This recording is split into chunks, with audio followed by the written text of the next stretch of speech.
Don Bailey here with Don. I got my man Alex in the What's building. good? What's up, y'all? Alex, real quick, man, before we keep talking about all this stuff, why don't you tell the folks a little bit about yourself, man? Well, shoot. My name is Alex. Some may know me as Xavier. I'm from Chino Hills, California, down Southern California, you know. Up here in San Jose doing my thing. Make music, you know, sing a little bit, produce a little bit, might rap a little bit sometimes. But, yeah, man, that's what I do. But I'm right here with Don, chopping it up. Kicking it, man. Appreciate that, man. Thank you so much. Appreciate Alex you. is one of the bright shining lights in the industry. He highlights R&B. He actually had a big show that was almost 2 weeks ago. Just about, yeah. Almost 2 weeks ago on a Thursday at the Continental. You want to talk a little bit about that, Joe? Yeah. It was a super dope experience. Unfortunately, I wanted to make it there. I apologize. No, it's all good. Different situations come up, but like paint the scene, man. I've been in the Continental a bunch of times. Like stage right, set up. You see what it was 150, 200 people in the building. Yeah. You know what I'm saying? You're up, you're doing your thing. Yeah. You look out, you see all your friends, all the bright shining faces, and you slay. Yeah, man. How good do you feel after that trip? It was bro? great. But honestly, it was just all the hard work before that just got its chance to really shine because Cosmic Roots, the band I'm in, shout out to my boys. We just put the work in. We was practicing like crazy, rehearsing like crazy. I was sitting here, shout out to Talib Kweli, but not shout out to him because the way he raps is ridiculous. Right. I hate it. But his rhyme structure is crazy. It's crazy. Yeah. But I had to memorize some Black Star songs. I had to memorize the Roots, Black Thought. At the same time, super tough. Yeah, and then at the same time singing. So it's just that's what I had to do. Of course, Miles on the sax, Keenan on the bass, Joey on the keys, nice, and trumpet. Okay, and then my boy Jay on the drums. Yeah. So yeah, we all put the work in and we were just glad to see the crowd love it, because they were singing with us. It was dope. That's fantastic, man. I think that just like anything else in life, there's no mistakes. And if you have a polished product or you see something that's polished, it hits a little differently when it's in front of you. And regardless if you're a musician or non-musician, just a spectator, I think everyone can always respect how polished a final product is. And I heard nothing but glowing reviews about that track from everyone. That. So I want to say congratulations. Thank you, some roses. Thank you. And this is the thing, man, a little behind the scenes, I don't want to put him out there like that, but Alex be living on the road, bro. In order to get this, to put his part into this, he's on the road 2 hours this way, 2 hours that way, breaking his schedule, making sure he's in. So this exchange of creative energy comes at a cost. And it comes at a cost for him, but he's glad to do it for the people. So don't forget that as you're enjoying these performances and these wonderful talents, there's people really breaking their neck to make something really happen for themselves, for the world. They're not, it's for them, but consequently, they're trying to put art out into the universe, bro.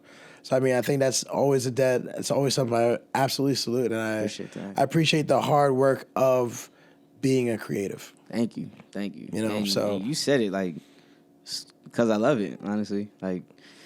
That's really all that it is, to be real. Isn't it such a weird, it's kind of like the gold medal round of life. It's finding something that you enjoy and then pursuing it with your whole heart. Mm-hmm.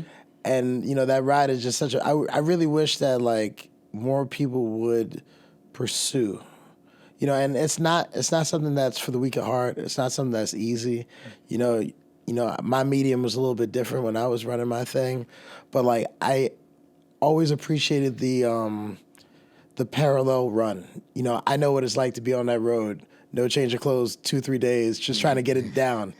Or hop in towns or hop in a bus because something got canceled. Yeah. And you don't got enough money to balance that flight out. You got to find a way. Yeah. Or finding that one rare person. They're like, why you want to go see this person?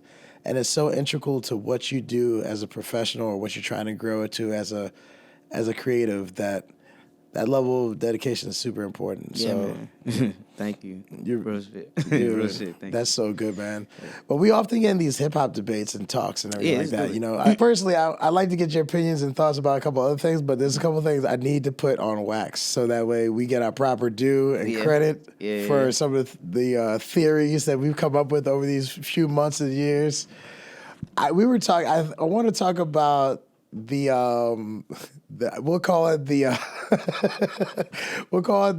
Brick City versus the Bronx argument. We'll start it off nice and hot, bro. Okay.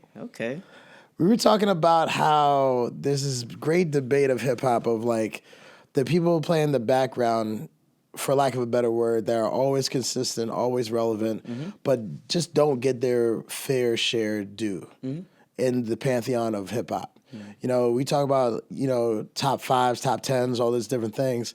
And, you know, names get left off these lists. And not because they're not known, they just like kind of like understood like strange goats, you know, like the KRS-Ones of the world, you know, where the anthology is so long and maybe a little bit dated at this point, but still a lot of that still does hold up. Right. You know, and I think the biggest one on the category that we were talking about was Redman. That's my guy. You know what I'm saying? Like, you know, shout out to Brick City, bro. I got my man Docs out there. That's a good dude doing it. We got Rod Digger. We got the whole squad, bro. Like, I think the thing that was always cool about Jersey hip hop was the fact that it was so close to New York, but a little bit different. You know what I'm saying? It was just like a little bit like there was a little bit of a swag to it that was a little bit familiar, but definitely like distinct. Yeah. You know what I'm saying? And I think that, like, with that, it's juxtapositioned against, like, real, like, so we're talking about, like, so basically what we were talking about was the real hip-hop side of it versus the rep side of hip-hop. Okay. And we're talking about, like, top five, and we're talking about these unclaimed goats that no one wants to talk about anymore, and Redman came up. And we were talking about how dope Redman is. Yep. And you were talking about how relevant Redman still is to this day. Like, you're talking about some of his newer materials. A little bit. I know he's supposed to release a new album and shit, but he's got one coming up, but he's been someone that's still releasing albums all throughout the years. Yeah. Like, I think we stopped. You know, I didn't stop listening to him, but like I was dedicated to listening to him. Muddy Waters, you know, the What album, you know, like saying like those joints. I was really into Redman, but like since then, he's still been creative. He's still been creatively relevant in the scene. And if you go to his material now, it's still more than holds up, and it's still hot bars.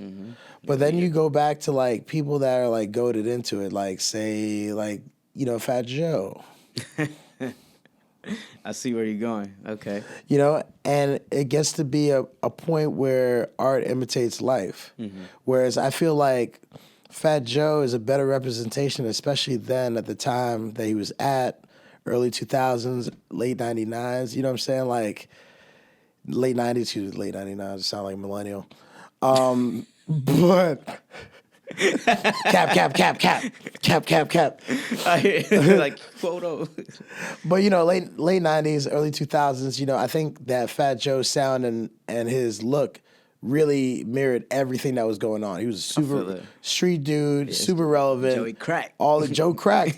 Joe Crack the God. You know, everything makes sense. You know, when anything comes out of his mouth sounds legit. And he is legit, don't get me wrong. He is. No, he is that dude. Let me break this fourth wall, bro. Like, Joe Crack is the real dude up in the BX, still to this day. You know? But where does the argument start? Like, say we're putting, like, Fat Joe. Have you ever heard anyone say Fat Joe's on their top 10? No. Not at all. Have you ever heard someone saying that Fat Joe's on their top 5? No, not at all. Hell no. Big Pun is a different story. Now we talking about, like, Big Pun, I 100%, like, I have, like, a sixth man of the year award for, you know, for Big Pun, you know? He just didn't have enough material. That's the thing. And that's the tough thing. It's like, I think you kind of need at least 3 albums of material. And I'm gonna get into that's another. You know, so like, where's the so we relate that back to the list. What list are we making? Because I think that's always the thing.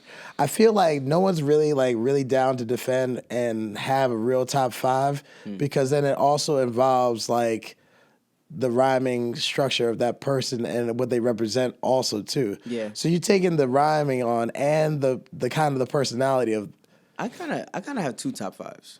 Okay. I have a top 5 for me personally. Okay. And I have a top 5 for like that conversation, like lyrically, their flow, their impact, you know what I mean? So okay, that's a very good point. So it's kind of like like your favorites versus the majority favorites kind of. Yeah, in a sense. Yeah. For the argument. So where do you think your list and the majority favorites differ though? Cuz there has to be a little bit of overlap. So you got to cancel at least. I'll save you it. But there's at least 2 cats on there that are probably overlap. Who do you think it is? Oh, for you? Well, you saying overlap on the 2 on lists, both right? on your 2 lists, yeah. So I mean, if you are keeping a real list and then also your favorite list, probably Kendrick is probably on both lists. Yeah.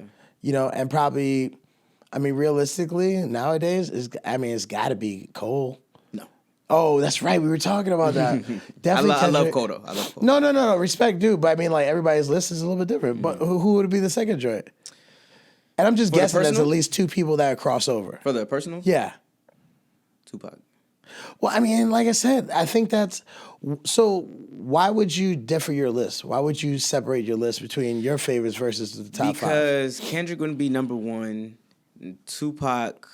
It doesn't have to be like labeled like number wise. Just who's on the list. Yeah. Well,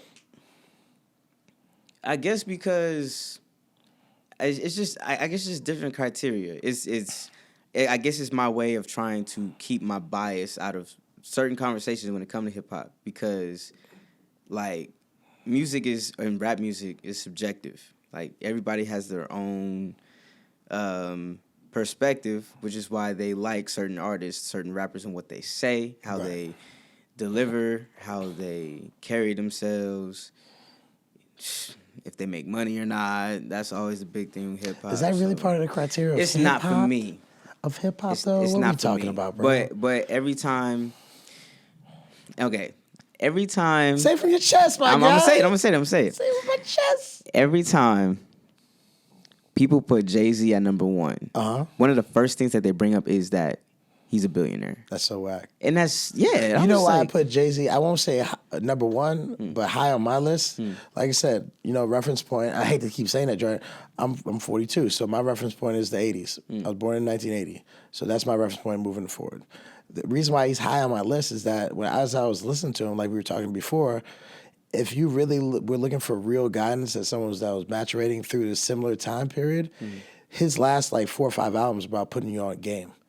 So he stopped talking about all the shit. He showed his maturation, and then he was trying to put people on game. Buy paintings, buy this. Don't spend your money on chains and dumb shit. Like, if you really listen to that joint. You're talking about when he turned into Sean Carter. For sure. You know what I'm saying? Carter. You can't be that nigga shooting dice in the corners all the time for 20 years. What are you teaching? What are you learning? What are you growing to? I feel that. You know, so I mean, that's why, me personally, but like, I definitely see why, like, the next generation of that is the wealth attainment piece. Yeah. You know, it's but like, you got money, like, and I feel, I don't know, that's what kind of soured my, like, my perspective of Jay-Z. That's right. You know, that soured it a little bit. And at the same time, I was already a big Nas fan. Like, I was a Nas, I listened to Nas. He's always been a hood favorite. Yeah, honestly. He's always been a hood favorite, but like, I feel like hip-hop wise, and as far as like, that's what I always love, especially growing up in New York from the time frame I was in there. I moved when I was like, you talk about like 93.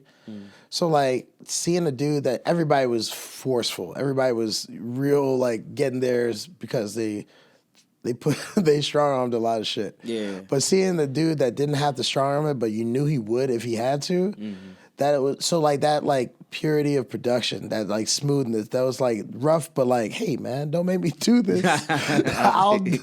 We can take it that joint, but you don't want to see me like that. Yeah, you talking about Jay-Z, right? Just like in general, yeah, that smooth, like I can talk that shit, but like I like being in this lane, and I'm more dangerous in this lane than that. It's less obvious. When you were saying that reminded me of Friend or Foe. Yeah, the way he was just like, look, bro, like he's like warning him, like, bro. He's like, you don't want this. Yeah, like if you like, do, be easy. like you know what I'm saying, it's almost DMS-esque, and that's what we were raised on. Rest in peace. Yes, sir. Yes, sir. Not my voice, evidently my voice doppelganger. But yeah, man. So so give me your personal top 5. All right, so Kendrick, Tupac, Nas. Oh, my bad. Yeah, all right. Kendrick, Tupac, Nas. You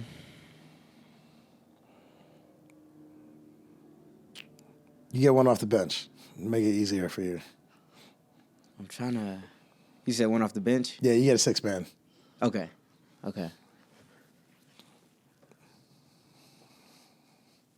I'll go ahead and put Jay-Z on there. Okay. For a minute, he wasn't, but he's in my top 5. I'm gonna put Jay-Z in there. And I feel like it's hard to like keep. But go ahead. I'll tell you in a second.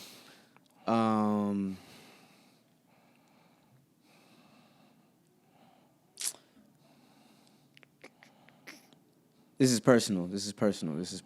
Yeah, man.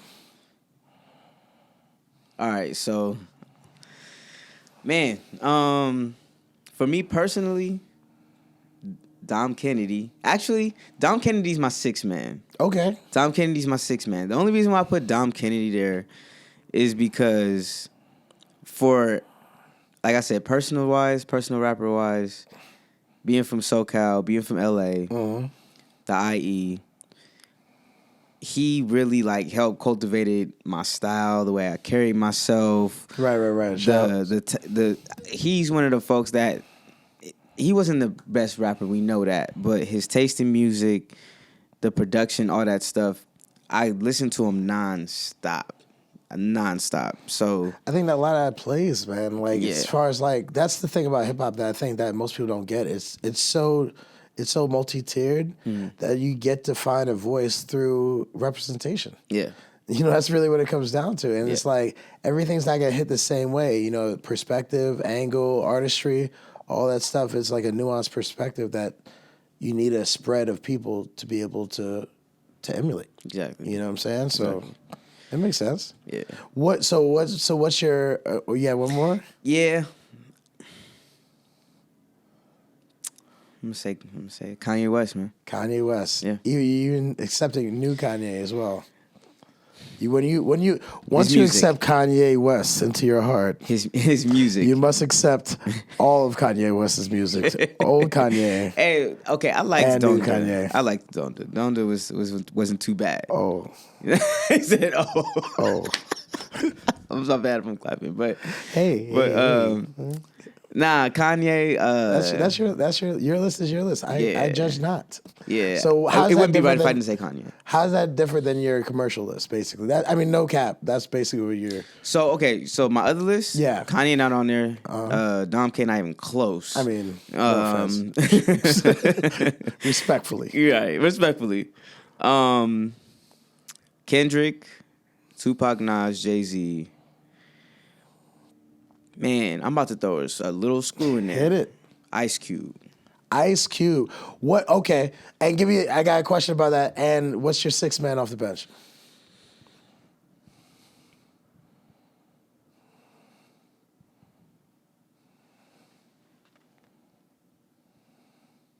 My 6th man off the bench for greatest ever. Andre 3000.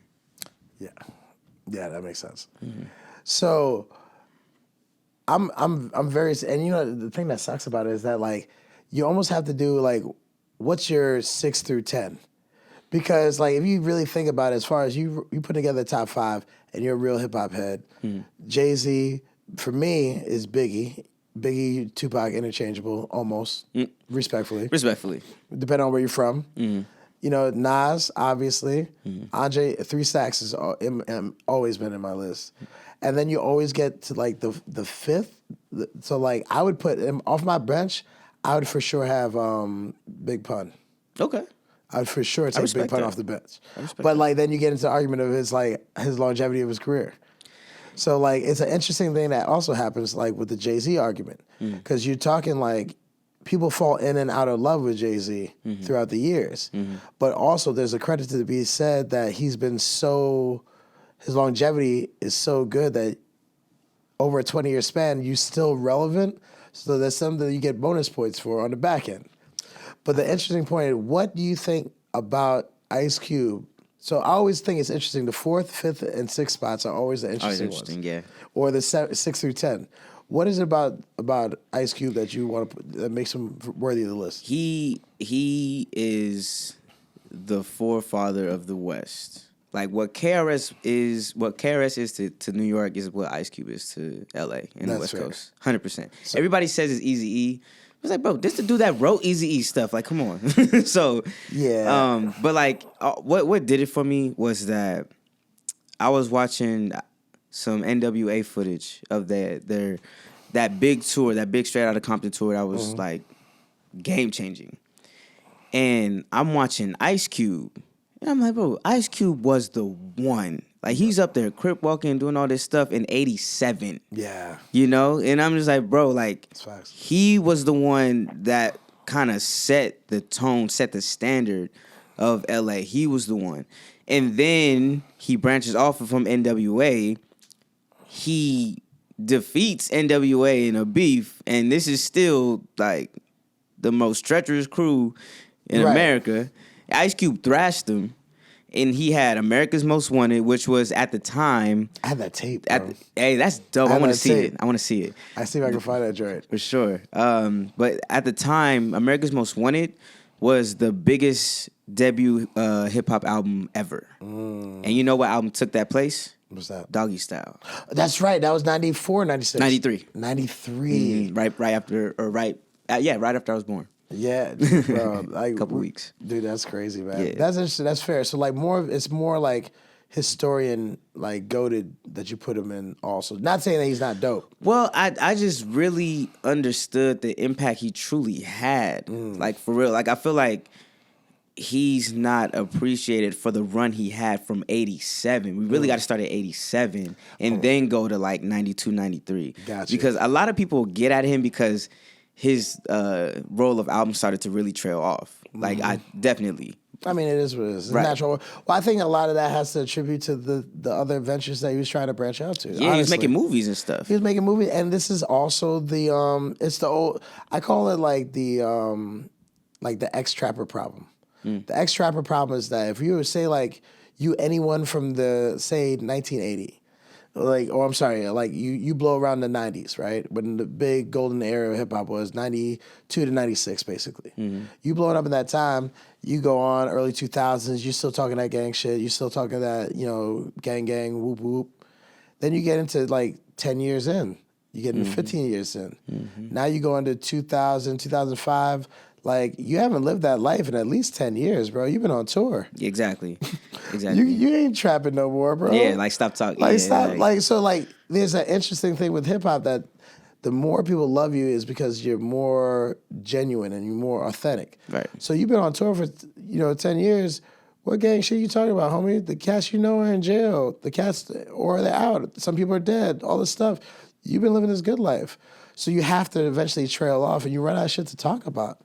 That's why I think, again, like the Jay-Z factor, the Nas factor, even like real rap, like for whatever level of hip-hop you observe him to, but the Too Short factor. Oh, man, he's a legend. What I'm saying? Like, he's a legend, yeah. You know what I'm saying? Yeah. Like, I understand it more being out in the Bay, you get more anthology, more knowledge about people, but it's just in general, just like off longevity alone, you know what I'm saying? To still be doing that stuff like that, you gotta give some respect to. 100%. But like, I think he's a victim of like growing up. Yeah, honestly. And he grew up and he grew out and he had other ventures and he moved on. Yeah. So I think that you can only do but so much stuff. Like, now we just hope he comes back with material that he's banked over the last 10 years. Kind of like the Chris Rock factor, Motherfucker slapped him, woke him the fuck up. I hear and see clips and I keep up with, comedy stuff and they say that Chris Rock is like murdering right now. He probably is. You know what I'm saying? He lit a fire in him. He needs you know what that. I'm saying? So I mean, like, wake your ass. That's it. Yo, let somebody run up on. For real. Can you imagine somebody run up on stage and be like, "Yo, Alex"? That's what I'm saying. And like, I always tell folks. I always tell folks, I'm like, bro, The problem, because I know people be on like picking sides. Right. Like, was it right or wrong? I was like, look, man. Slap the motherfucker. That's fine. Don't do it on stage at the Oscars. And that's the thing, bro. Take it outside or something. Like, what? Come on, people, man. Like, we're all grown-ups. Yeah. And we take exception to someone physically putting hands on us, especially when we didn't do nothing but a fun time joke, right? Right. So, like, what is... There's no win on that scenario, bro. As black men in America, as African American men in America, because there's two different things. Mm-hmm. You know what I'm saying? You know what I'm talking about. Mm-hmm. You're on stage in front of all these people. Mm-hmm. Some of these people, I won't even go as far as to say what normal people say. There's public eyes, I'll say. Exactly. That's examining the joint on the highest level. Yeah. If someone like, that's what I'm saying. And I'm a prideful, I know I was raised well, all this stuff. I don't know what I would do because there's a keeping it real factor, bro. Right. Like, do you battle back and now it's two black dudes or two comedians or two actors or two distinguishable groups that they can be typecasted doing this out loud? Yeah. Or do you just take the L and then get ridiculed by your side when you get back?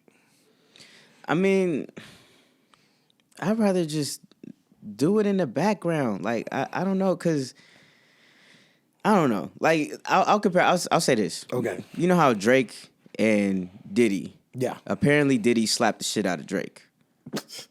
You never heard of that? I think I have. I'm sorry, bro. Anytime I hear someone getting slapped in real life, it just makes me giggle. I think it's the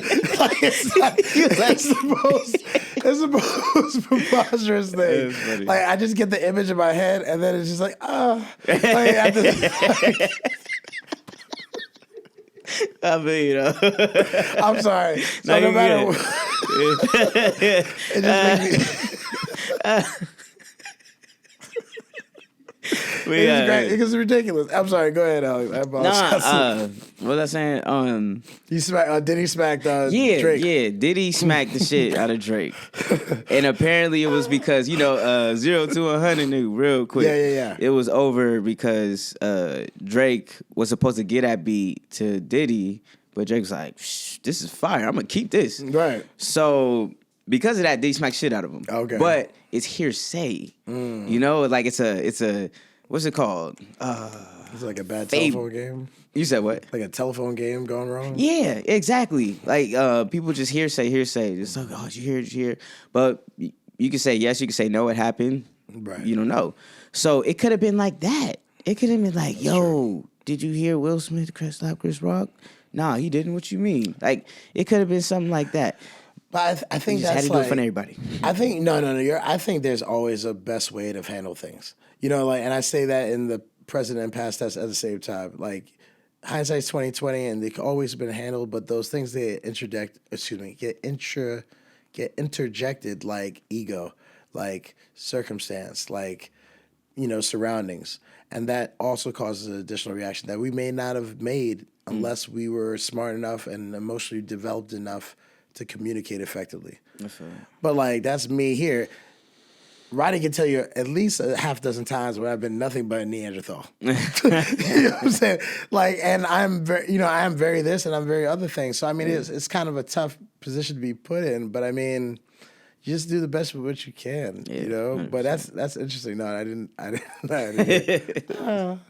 That's really so funny. Yeah. But yeah, I mean, so yeah, it's interesting. It's just tough that like we can't really get. Like, I'm gonna start asking, what's your 6 through 10? Man, okay. You know what I'm saying? I think that's the real question for people. I said Andre, right? Yeah, you can't use Andre anymore. Okay. So you got 6. Tupac out, Dre out, Jay-Z out, Kendrick out. Yeah. Biggie. And the only reason Biggie's 7, because I love Biggie. But let me just say this. Two albums. Big Papa. Always. Just 2 albums. I mean, well, no. But like, and let me say this. You don't count the postmortem joints? Nah. Like, even though they had some original material on them joints? That's why I don't like, because, well, besides Born Again, right. duets was just redos. Right. Born Again was kind of like Pac had a part album like that also, too. But Pac, it was still a lot of original stuff, though. Like, that's fair. The one right after it with Do for Love and all that, excuse me. Oh, fair. You know, and then Until the End of Time, Better Days and all that stuff. That's fair. So, but... It's a longevity argument. It's a tough one. It is, and that's super respectfully to Biggie. Oh, yeah. Because, like, when I tell you Ready to Die is one of the best albums I've ever heard, it is. Oh, bro. It is. But, man, Andre got 1 through 6 with Outkast. Ice Cube got NWA, and then the first 3 albums. You know, Tupac got Me Against the World, Machiavelli, All Eyes on Me, and then the post, you know, Kendrick. And the stuff with Digital Underground.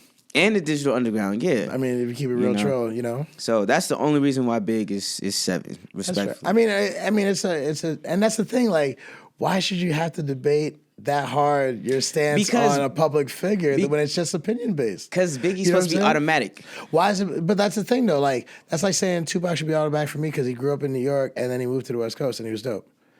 Like, he like, I'll go back and I respect him.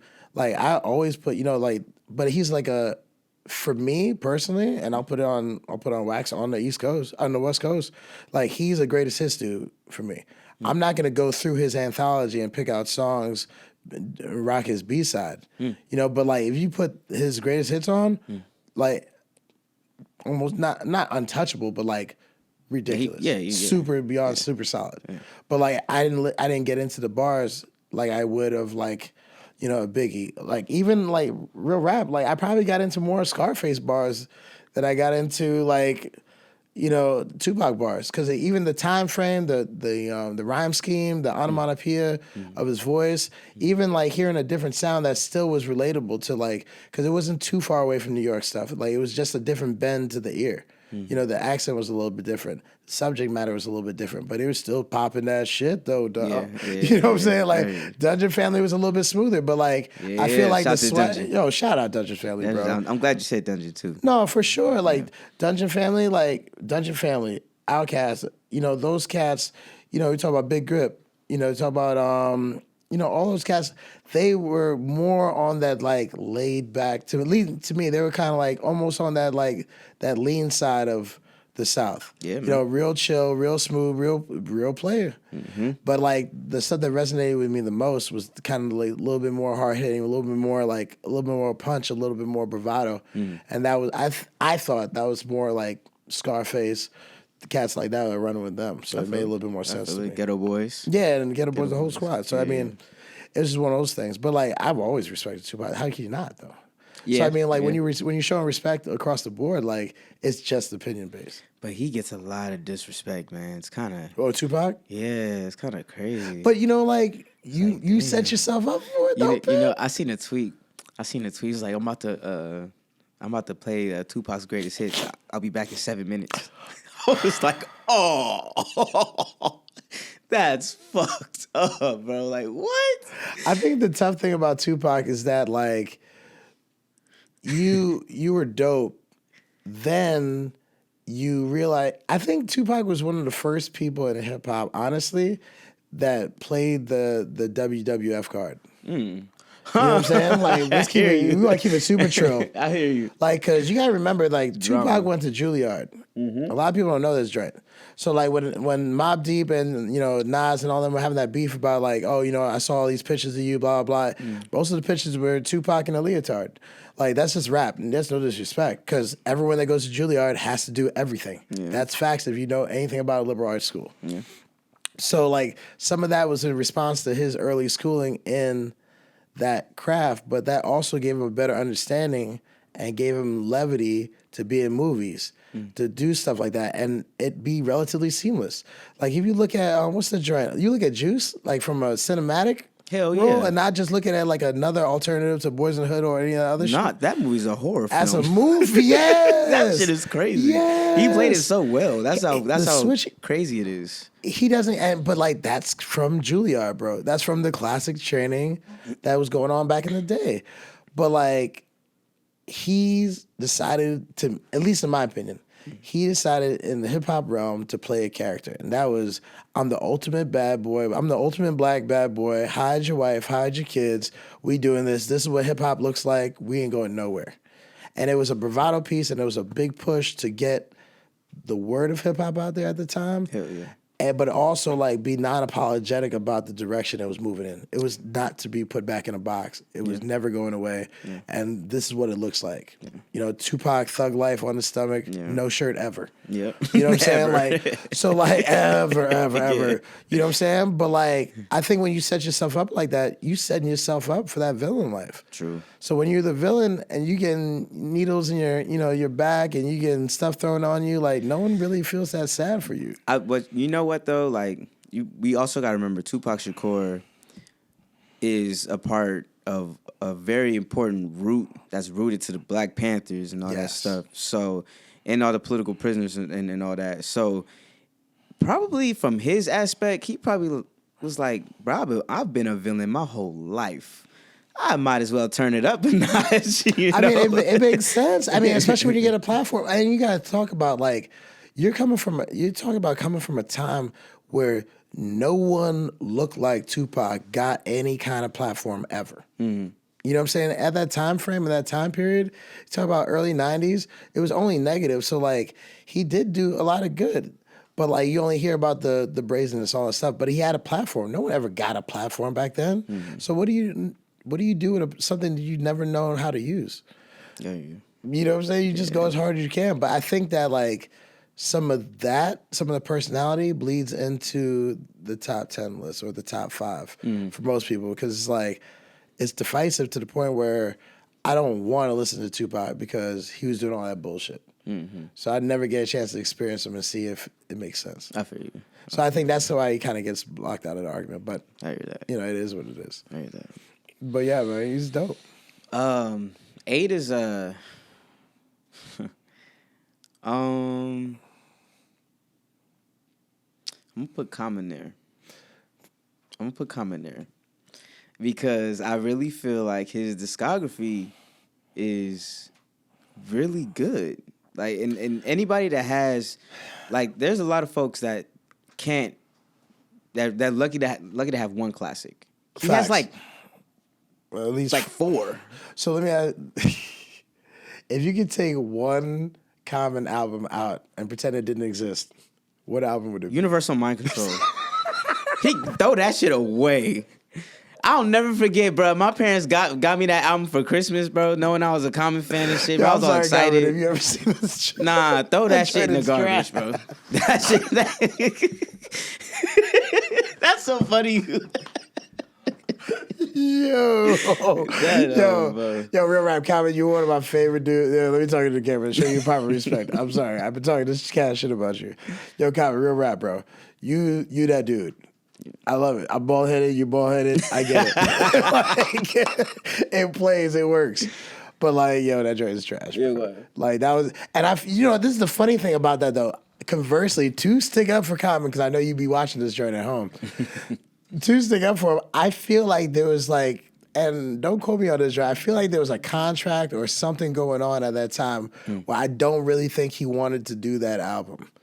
I think there was something weird about that time frame that I really can't remember. I really remember that standing out because I remember he came off. I listened to the B album, fell in love with him again. You know, I forgot about him for a little while. B album's amazing.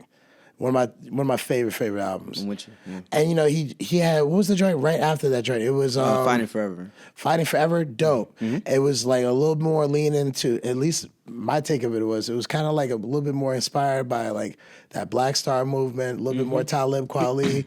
He kind of like let him go on that, you know, the consciousness, but still like, I'm still got bars, you know what I'm saying? But less to prove. I feel like when you get back to Universal Mind Circus, it was like a cash grab. Yeah, a little bit. Like, I feel cash like, grab, and I will say this because he tends to do that. He did that with Electric Circus, but the thing about Electric Circus is that Luxury Circus was another one that was like. But it grew. It aged really good. I even I listened to it and I'm like, oh, it's actually pretty fire. It just was at the wrong time. You want to hear my long shot theory on why I think that like that happened? Yeah, well, good. I feel like he released Fighting Forever, dope album. Yeah. It's one of those ones that most people haven't listened to. If you have a chance, you should absolutely listen to that joint. Fighting Forever, and then right around the same time, the Black album was out. On the Black album, there's a little ditty called Moment of Clarity. Yeah. And one of the classic lines, he was like, it was a backhanded compliment for sure. Yeah. But it was a real statement from Jay-Z. He's like, I dumbed down for my audience, to double my dollars. They all criticized me for it, but they all yo holler. He said, truth be told, lyrically, I'd rather rhyme like Talib Kweli. He's like, I try to rhyme like Common Sense. But I made $5 million. I ain't been rhyming like Common Sense. And, it was the bars is real, and it's hella truth in it. And it's someone at that level pointing out the fact that, like, hey, man, don't forget, we're glorified court jesters at this point. We're living the expectation of a lifestyle that they think we're doing. Mm-hmm. So you can back off some of this joint and get some of this money that you deserve. Yeah.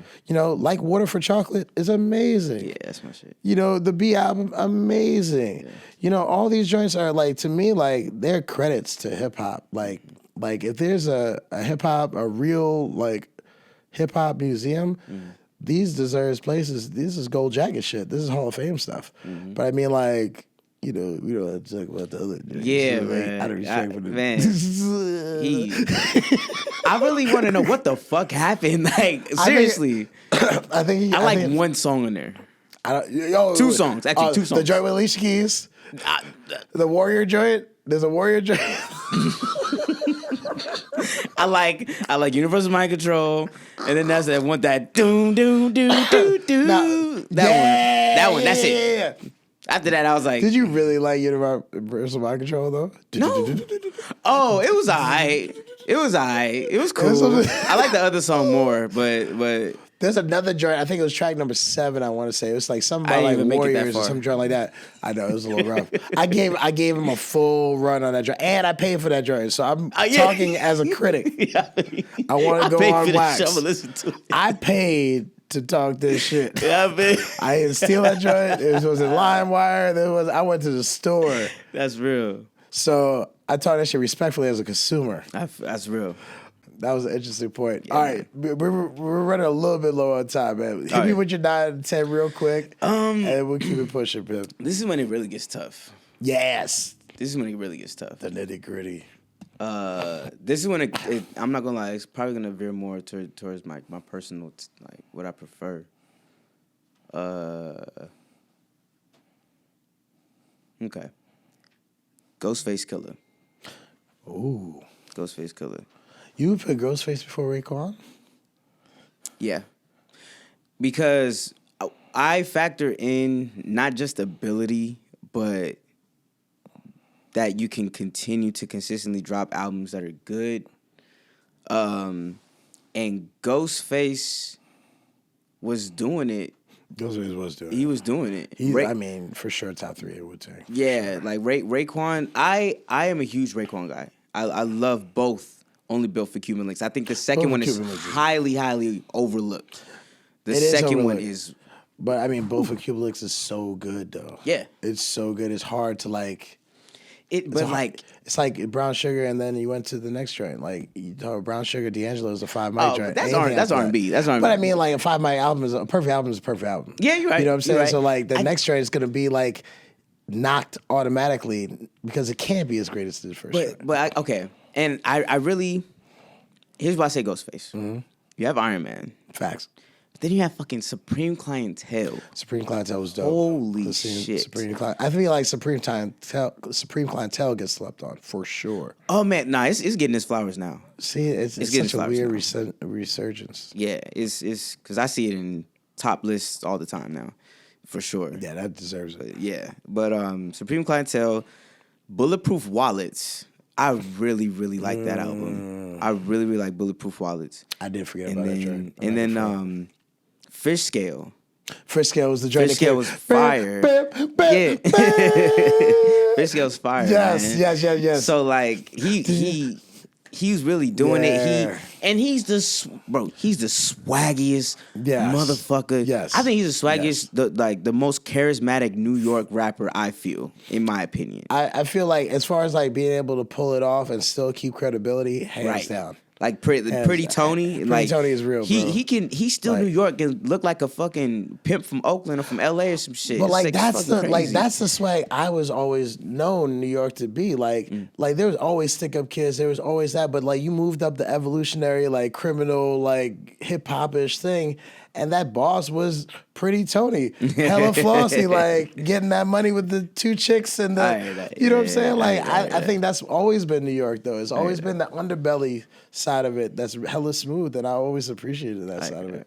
You know, but yeah, I like, and I feel like he was smart enough in a weird way to borrow from like things that, you know, people like ODB were doing at the time too. Like that outlandish, like unapologetic, like just brandish style. Mm-hmm. He was like, he kind of like borrowed some of that, I feel like, from like ODB too. He saw how ridiculous he was. He was like, oh, I can do anything now? Yeah, right. It's like, fuck it then. Yeah. And I think that's the license of those kinds of groups. It's like, the rub, you know, we always talk about the rub in different situations. Like, in fighting, it happens when, like, perfect example, I think, is when Manny Pacquiao fought Canelo, and in that fight, you know, it looked like Canelo was getting a little bit of the best of him, and you know, Mayweather just controlled it, distance, range, angles, masterclass, counterpunching. After that fight, Canelo got so embarrassed about the results, it changed his trajectory of what he wanted to do. Mm-hmm. So sometimes even when you lose, you're really going to come off way better just being that close to greatness. And as much as I hate to say it, because I never could stand Mayweather, but like as a technical, I can't stand it. But it's a personal joint, bro. We can take all the time we want to, bro. Okay. It's a personal joint. We can run this joint. Boxing. I love boxing. Ooh. My man Jose is a better person to get on boxing, but we got to get him too, so we can't run too long. All right. But we'll get you back. Don't worry, Pam. But you know what I'm saying? Like I feel like when you get that close to greatness, or you get produced, or you get surrounded by like. I mean, the Wu-Tang in the 90s, like, they wear better as you go on. Mm-hmm. In the moment, you're just like, oh, it's a bunch of cats running on stage screaming, yada, yada, yada. But as the time goes by, the rub is differently, and you see what each one picked up from each other. Like I feel like Method picked up a lot of structure from Raekwon. Mm-hmm. And I feel like, you know, a lot of the flash that ODB was doing, I feel like, you know, Ghostface, you know, it was like, oh, word. It kind of like let him go further. And, you know, I might be making up all this shit, but this is how I feel. You know what I'm saying? Like, quite honestly. But that's all we got, though, as fans. Like, all you guys, these giant superheroes that we see in front of us, and we're like, I wonder how that happened. Well, I guess that dude must have done the jump flip move, and he saw that joint. He's like, I can do that. Yeah. But, like, I think that's the enjoyment piece about music is to, like, pontificate about the sources of that. And like, as I say that, like I said, and we on this giant great hype and tangent about hip hop. But as far as your original love and what you do is going to be more on the R&B side. Is there something that you it's kind of 50-50. It's kind of 50-50. You're a hybrid. You're a Drake. I'm a hybrid. You're original Drake. Yeah, yeah, but way better. But nah, it's so yeah. Put me on again, please. I'm sorry. It's definitely hybrid because I kind of found like soul, R&B, and hip hop right at the same time. Do you think that you think you're 50-50 because you came into it at a time where 50-50 was possible? You know, where like I feel like you came into. And please correct me if I'm wrong. Mm-hmm. Like I feel like there was a certain point in hip hop where it took the roots of jazz and some of these things and used it as samples for their music, and then those pieces became classics in our community. Mm-hmm. You know, like the different bass lines, the "You All I Needs," you know, the Method Mans, the Mary J. Bliges, and all that stuff. But they were all sourced from a '70s source. Do you feel like you drew a lot of inspiration of hearing the second generation of that change? Or you honestly thought that both lanes were a good place for you? I think a little bit of both. Okay. In a weird way, because, I think what happened was my brother. He is 11 years older than me. I'm 93. He's 82. Okay. So when he graduated from high school, I was finishing up second grade. He moved out and he left a fat ass stack of CDs and another little thing of CDs, little like CD cases and all that stuff. And I just would dig up in them. You know, like my first favorite rap group of all time was Crucial Conflict. You feel me? Like I used to listen to Crucial Conflict a lot, but like that's like a lot of people don't know who the fuck that is. Yeah, that's where my hip hop headedness started. To be honest, I'm over here listening to Crucial Conflict and Twista. He had a lot of Twista. And like I'm over in second grade. I'm sneaky. But yeah, man, like that happened, but at the same time I have my dad. My dad was he's a little bit older. Like he had me when he was like 37, 38. So I grew up with him having all the vinyls still from the 70s. And him playing Isley Brothers all the damn time. But a mix of Jodeci, because he loved Jodeci. And because he loved Jodeci, I love Jodeci. Jodeci, you know, bro. Yeah, man. I feel, isn't it, like, do you feel like that's a sad thing to say? Or do you think, like, I feel like Jodeci is like our generation Marvin Gaye almost, lightweight. In a sense. Or at least Teddy Pendergrass. In a sense, yeah. You know? Yeah, like getting down to your girl crying for her and all that stuff. All and, the crooning, you know. And Baby Come Back. Yeah, all that. With saggy jeans on. Right, hella baggy-ish. Hats over their heads and shit. Yeah, all that, man. But yeah, it was definitely 50-50 because it just kind of happened at the same time. And then, like, just so happens I play the piano while I'm growing up too. Okay. And that's how I kind of taught myself to sing, because playing the piano taught me how to stay in pitch, octaves, different keys, and how to stay in key, metronome, staying on tempo. Like piano kind of it just happened. Like nobody really taught me how to sing. It just happened. Like piano taught me how to sing. So I feel like with piano, it kind of pushed up with the R&B flow, the soul flow of me learning how to sing. Right.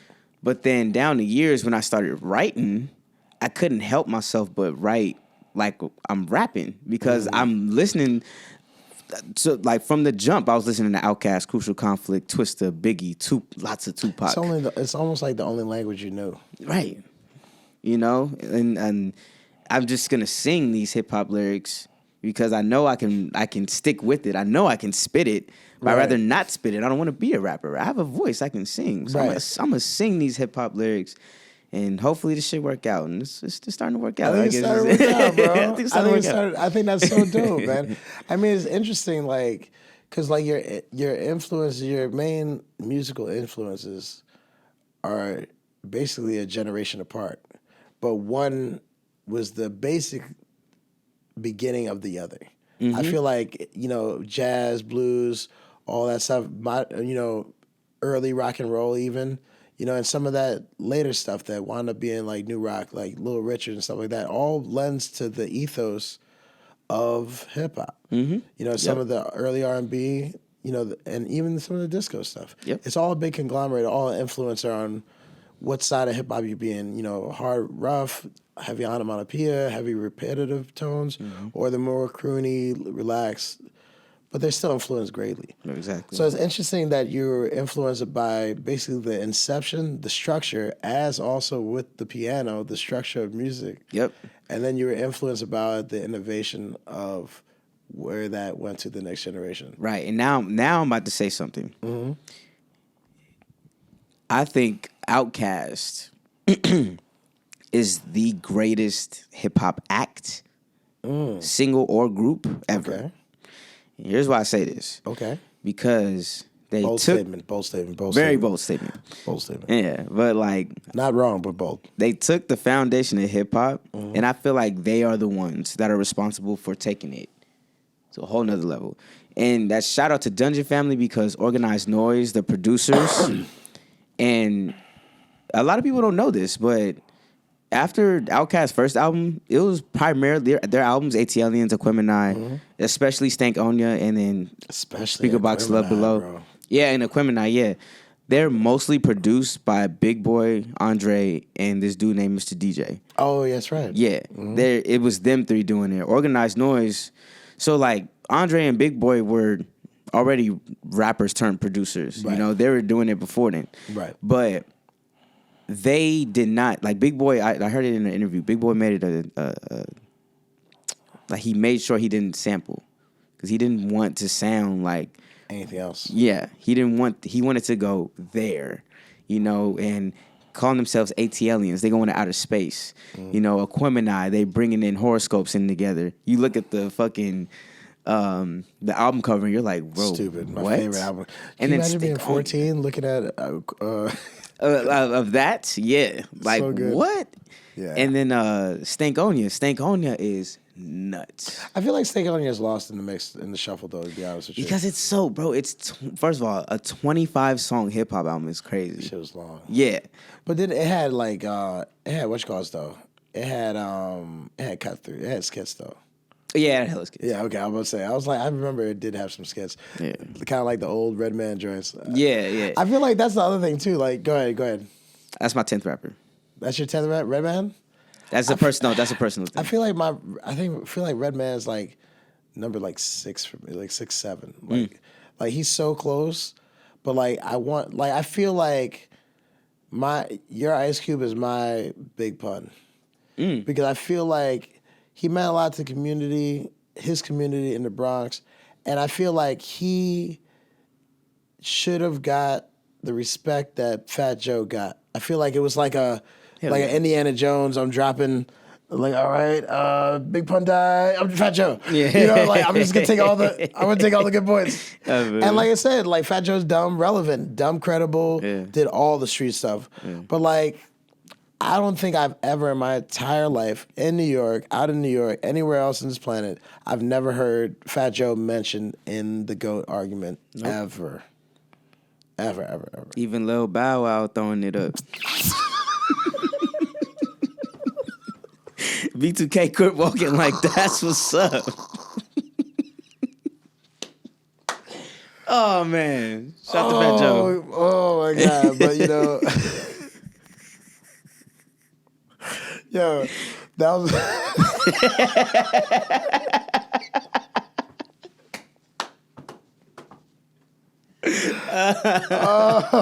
yeah, man. Oh my God, it's so true though, man. Yeah. But meanwhile, you got Fat Joe, you got Big Bun in the background, spitting nothing but bars. Yeah. This motherfucker is about to die from asphyxiation because he's spitting so hard and so fast. His body physically can't keep up with the bars he's spitting.